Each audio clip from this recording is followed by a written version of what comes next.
And Bret's going through a little crisis here, and it has to do with his clothes. I'm too sexy for my love. Too sexy for my love. Do you feel sexy in the clothes you wear, Bret? I always feel sexy. Man.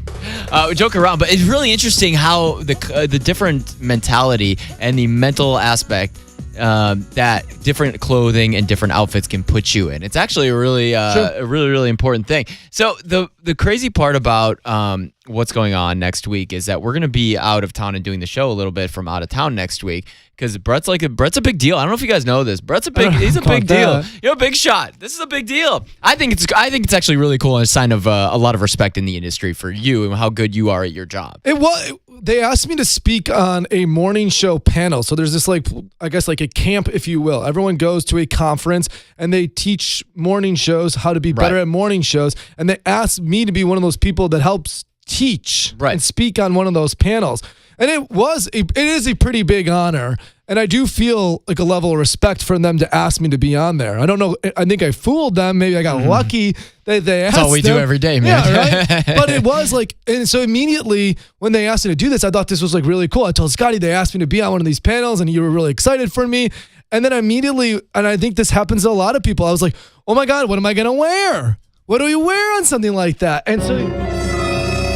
And like you say it in a joking way, but then I started to get honestly insecure with this, and I actually started to talk to my wife about it. I was like, "Hey," because I did this too when I went. They asked me to go to LA for a movie premiere, and I had her take me to the store and help me pick out an outfit and stuff like that. Really? Yeah, because I didn't know what to wear to those types of. I'm one of those types of people that I don't put a lot of thought into what I'm going to wear because I feel like I present myself as a person and. What I wear doesn't really matter. If they get to know me, I think they'll actually like me if they listen to the things I'm saying.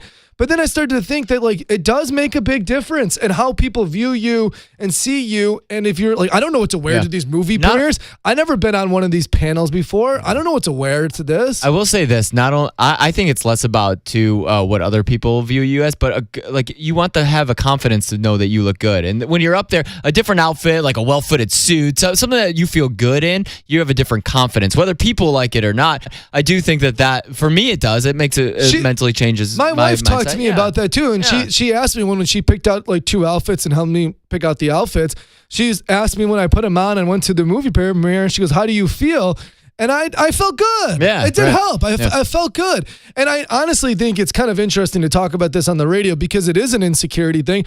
And I also think men don't talk about this a lot. I think this is such a cliche line that, the women worry about what they're going to wear. But men, we worry about it too. And it's really, really hard. And I think we're both sweating right now. And also it could become it almost seems emasculating at a certain point. Guys don't talk about that stuff, but we do. We think about what we're going to wear.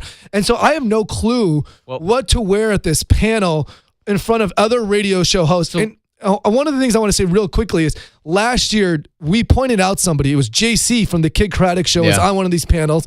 And the Kid Craddock Show is obviously a big deal. What he was wearing, Scotty, you goes, man, JC looks so cool up there. He did look cool. Yeah, looked big. He had muscles. He looked cool. And I was like, damn, I want to look like the Kid Craddock Show. I want to look cool. I did. I thought it was one of the first people that popped in my head was JC. It looks like Roxanne might have a little bit of a plan for you. Roxanne, good morning. Good morning. How are you guys this morning? Hi, Roxanne. Well, You're awesome. I want Bret to look how you sound. Fantastic. All right. What advice do you have for my buddy over here?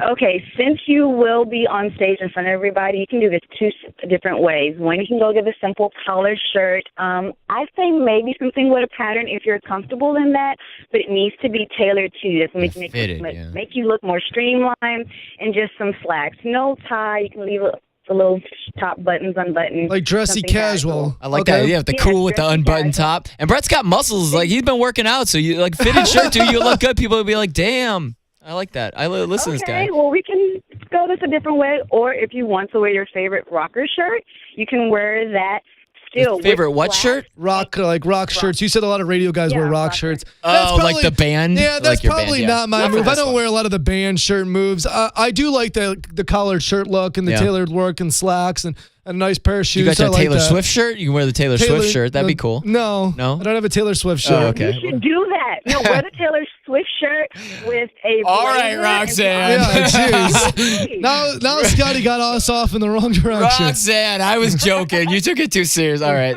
I like that. I like the first part, Roxanne. Thank you. I hope you got notes of that one. But I think Tracy's got some good advice here. Tracy's in Addison. Good morning, Tracy. Good morning. Now, you have. I think you're about to tell Bret something that I realize I do also, and I think it's a really good plan. What is that? Yes. So I like to have a loose plan before I go, so I have an idea or a look that I'm looking for, so that you don't get too overwhelmed when you get to the store. Oh, I get overwhelmed in the store. My wife, when she goes shopping with me, she gets so annoyed because I start to check out and I'm overwhelmed. And that happens to me all the time, Tracy. So how do you make a plan? Well, for me personally, I usually look at Pinterest or other events, similar events, so I can get some ideas. And I'll either look for one accent piece or one unique thing that I'm looking for when I go. And that usually helps. It's a little different for guys, but I've noticed, especially for, maybe the NFL draft day, there's a lot of creativity and unique ideas that I see there. So look for someone's style that I like and then try to find that in the stores. So I'm not just going in like, just looking at all the shirts. I'm looking for a specific look. Thank you, Tracy. Good advice. You know what I do too? If you look on the store's websites, they have outfits already out there. You kind of pick your style. I do that too. I'll be the guy that's on the mannequin. I'm like, give me that. That looks great. Just the mannequin. Yeah, how's that? Give me that. Get whatever's on there. So I think that's good advice. You go in there, you know what you're looking for. You're like, I need something that's like this, this, and this. And then you can get out of there. Yeah, if anyone knows a stylist in DFW, you can also hit us up because then I don't even have to pick out the mannequin. You can just make me be the mannequin.